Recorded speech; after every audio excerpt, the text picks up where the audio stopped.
حضرت عیسیٰ علیہ السلام کے نانا کا نام حضرت عمران تھا۔ حضرت عمران کے ہاں اولاد نہیں تھی۔ ان کی زوجہ کا نام حضرت حنہ علیہ السلام تھا۔ پیغمبروں کا خاندان ہے، پیغمبروں کی صحبت ہے، تو وہ بھی صبر شکر کر کے اللہ کی رضا پر راضی تھیں۔ ایک دن دوپہر کے وقت صحن میں درخت کے نیچے چارپائی بچھائی اور کہلولا کرنے لگی، یعنی دوپہر کو سونے لگی تو منظر دیکھا کہ درخت پر ایک چڑیا کا گھونسلہ تھا۔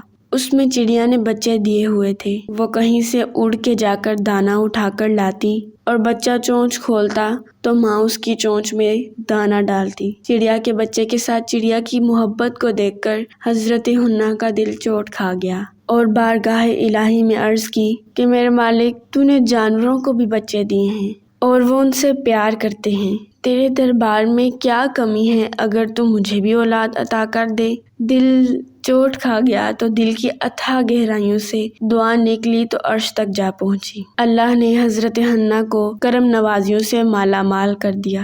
حضرت حنہ نے کہا، اے اللہ، جو بھی میرے بطن میں ہے میں اسے تیرے گھر کے لیے وقف کرتی ہوں۔ جب ولادت کے لمحے آئے تو حضرت حنہ زوجہ عمران نے بیٹی کو جنم دیا تو پریشان ہو گئیں کہ مالک، یہ تو بیٹی ہے، میں نے تو اس کو مسجد اقصیٰ کے لیے وقف کیا ہے، ایک لڑکی جوان ہوگی تو اس کو وہاں کیسے چھوڑ سکوں گی، میری منت کیسے پوری ہوگی۔ وہ بہت پریشان ہوئیں کہ آواز آئی، پریشان ہونے کی ضرورت نہیں حنہ، جو تو نے بیٹی جنم دی ہے ایسے تو بیٹے بھی نہیں ہوتے۔ اس بیٹی کا نام مریم رکھا گیا۔ بیٹی جوان ہو گئی، منت یاد آئی کہ اب ہم نے اس کو مسجد اقصیٰ میں وقف کرنا ہے۔ پریشانی ہوئی کہ 300 حجرے ہیں جن میں مرد ہی مرد ہیں، ایک اکیلی عورت کیسے وہاں رہے گی؟ تو سوچا کہ کوئی بوڑھا بزرگ جن کی کفالت میں حضرت مریم کو دے دیا جائے، وہ ان کی دیکھ بھال کریں، ضروریات کو پورا کریں۔ تو بہت سارے لوگ اس سعادت کے لیے جمع ہو گئے۔ پھر قرآن دازی کی گئی تو قرآن نکلا حضرت زکریا کے نام۔ اللہ کے جلیل القدر پیغمبر اور رشتے میں ان کے خالو بھی تھے، تو کہا یہ سعادت میرے ذمہ رہی۔ چونکہ ان کے ہاں بھی اولاد نہیں تھی تو کہا کہ ہم اس کو بیٹی بنا کر اس کا خیال رکھیں گے۔ حضرت زکریا نے ایک حجرہ حضرت مریم کے لیے مختص کیا۔ وہ ان کی ضروریات کو پورا کرتے، کھانا دیتے، جب کہیں جانا ہوتا تو حجرے کو باہر سے تالا لگا کر چلے جاتے اور افطاری کے وقت پھر آتے۔ ایک دن حضرت زکریا تالا لگا کر کہیں گئے، واپس آتے ہوئے دیر ہو گئی تو افطار کے لمحے گزر گئے۔ بہت پریشان ہوئے، خیر سامان لے کر تیزی سے پہنچے اور دروازہ کھولا تو دیکھا بے موسمی پھل پڑے ہوئے۔ حیرت تو یہ تھی کہ پھل ہیں، دروازہ مقفل ہے، باہر سے کوئی اندر آ نہیں سکتا اور اندر سے کوئی باہر نہیں جا سکتا۔ پہلی حیرت تو یہ تھی کہ پھل ہیں، پھر پھل بھی بے موسم۔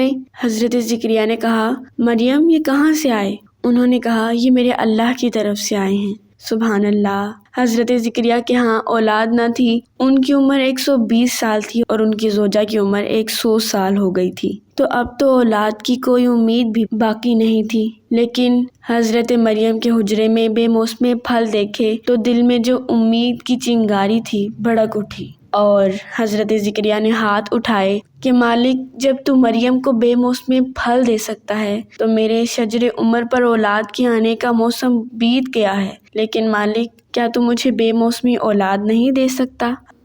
حضرت زکریا وہیں کھڑے ہو کر دعا مانگنے لگے۔ معلوم ہوا جہاں رحمتیں اترتی ہیں وہاں دعا مانگی جاتی ہے۔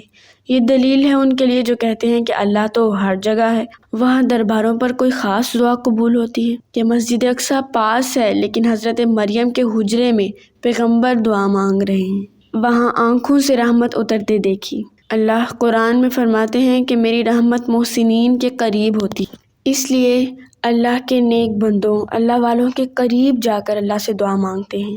حضرت زکریا نے وہیں دعا مانگی کہ اللہ مجھے ستھری اولاد عطا کر دے۔ ابھی حضرت زکریا دعا مانگ ہی رہے تھے کہ فرشتوں نے آ کر ندا دی، زکریا تمہیں مبارک ہو، رب کریم نے فرمایا ہم تمہیں یحییٰ عطا فرمائیں گے، ایسا بیٹا دیں گے جو کلمۃ اللہ کی تصدیق بیان کرنے والا ہوگا، سردار ہوگا، عورتوں سے الگ رہنے والا ہوگا اور پیغمبر ہوگا۔